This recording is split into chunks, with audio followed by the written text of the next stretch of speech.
안녕하세요. 이지아이 이지쌤입니다. 오늘은 이해는 비교적 잘 하는데 말소리를 잘 만들어내지 못하는 아이에 대해 말씀드릴 거예요. 아이가 말귀는 알아듣지만 말을 따라하라고 하면 잘 따라하지 못하나요? 혹은 한 글자 정도만 겨우 말하는 상황일까요? 그렇다면 우리 아이에게 오늘부터 구강 자극을 줘보세요. 방법 바로 알려드릴게요. 이지아이.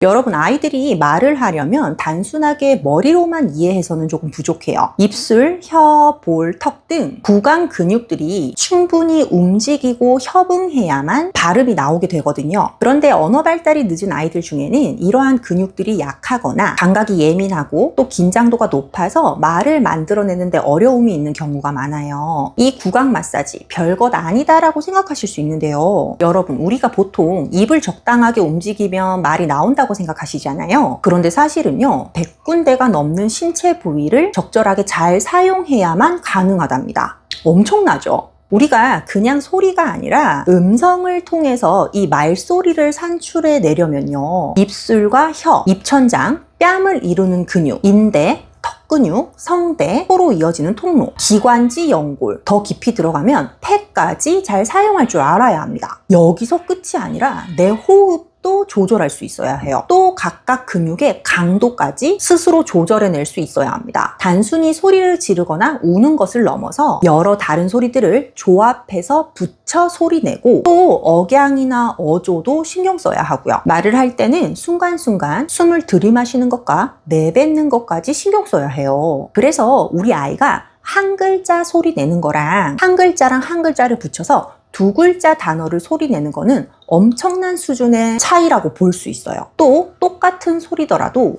엄마 뒤에 마 소리 내는 거랑 마차 소리의 앞 글자의 마 소리 내는 거랑은 다른 수준의 차이를 가지는 거라고 볼 수 있습니다. 그래서 만약에 아이가 말소리를 잘 내지 못한다면 오늘부터 매일매일 구강 마사지를 해주셔야 하는데요. 가정에서 당장 할 수 있는 4가지 마사지 방법을 알려드리도록 할게요. 첫 번째, 볼 마사지입니다. 손끝으로 아이 양 볼을 바깥쪽에서 안쪽으로 원을 그리듯 문질러 주세요. 이때 피부 안쪽에 있는 근육까지 그 힘이 전해져야 하기 때문에 약간 강도를 세게 해주시면 좋습니다. 아이를 눕힌 상태로 아이와 눈을 맞추면서 노래를 부르거나 대화를 하면서 볼 마사지를 해주세요. 그 다음 입술 양 끝부분을 손으로 누르고 마치 웃는 얼굴처럼 근육을 위로 올려주세요. 그리고 귀 양쪽 옆부분으로 이렇게 당겨주며 한 번 더 마사지를 해줍니다. 두 번째로 턱 마사지입니다. 볼을 만져주고 난 뒤 자연스럽게 손이 턱 쪽으로 내려가 턱과 귀로 연결되는 이 부분을 쓸어줍니다. 아래에서 윗방향으로 쓸어주면 되는데요. 주면 아이가 익숙해지는 데 도움이 될 수 있어요. 세 번째는 입술 마사지입니다. 아이의 볼을 잡고 입술의 윗부분과 아랫부분을 손가락으로 톡톡톡 두드려주세요.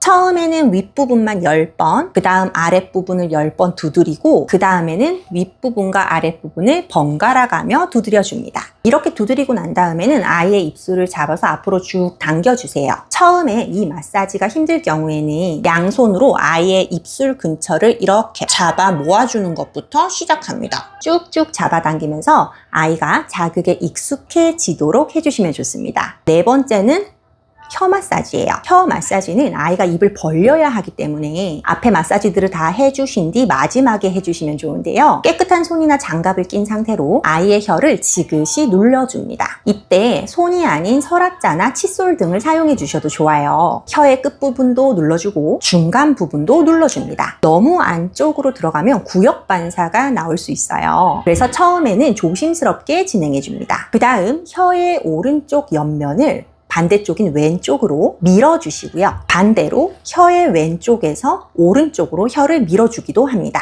이 동작을 여러 번 연습해 주시고 나중에는 아이가 스스로 따라해 보도록 거울을 들고 함께 해볼 수도 있어요. 그 다음 마지막으로 혀의 아랫부분, 설소대가 있는 부분에 손을 넣어 혀를 위로 들어 올려주며 자극을 제공합니다. 이렇게 마사지를 모두 진행한 뒤 아이가 비교적 쉽게 낼 수 있는 소리인 바바바나 마마마 혹은 우우우 같은 소리들을 놀이처럼 들려주며 따라하게 해보시는 것도 좋습니다. 마사지는 짧게는 1분에서 조금씩 늘려가며 5분씩 하루에 여러 번 진행해 주시면 좋은데요. 한 번 마사지를 할 때 길게 하기보다는 짧게 자주자주 해주시는 게 훨씬 더 도움이 됩니다. 그러니까 아침이랑 오후, 저녁 시간대 시간이 날 때마다 해주시면 좋아요. 처음에는 아이가 낯설고 싫어할 가능성이 있어요. 몇 번 하더라도 아이가 싫어할 수 있는데 그럼에도 불구하고 짧은 시간 동안만 지속적으로 해주시면 어느 순간부터는 아이가 자극을 조금씩 받아들이기 시작할 거예요. 그렇게 해서 아이가 즐겁고 편안한 자극으로 느낄 수 있도록 도와주셔야 되는데요. 불편한 곳보다는 침대에 누워서 편안하게 진행하거나 아빠가 엄마 얼굴에도 이렇게 마사지를 해주는 모습을 보여주는 등 놀이처럼 보이도록 진행해 주시면 좋습니다. 마사지를 하루 했다고 해서 다음날 바로 말이 트이지는 않을 거예요. 하지만 꾸준히 매일 해주시면 아이의 입 주변과 구강 관련 근육들이 깨어나게 되어요. 그러면 말소리, 발음 자극이 훨씬 더 효과적일 수 있습니다. 네, 오늘 저 이지쌤이 구강 마사지에 대해서 알려드렸는데요. 아이의 말소리를 나오게 하는 첫걸음인 이 구강 마사지, 가정에서 지속적으로 꼭 한번 해보시기를 바랄게요. 꾸준히 해야 하는 일인 만큼 댓글로 여러분의 다짐도 써주세요. 제가 댓글 보고 열심히 응원하도록 하겠습니다. 오늘 영상이 도움되셨다면 구독과 좋아요, 알림 설정 잊지 말고 해주시고요. 그럼 저 이지쌤은 다음번 영상에서도 언어 발달에 도움되는 다양한 내용으로 찾아뵙도록 하겠습니다. 감사합니다. 안녕!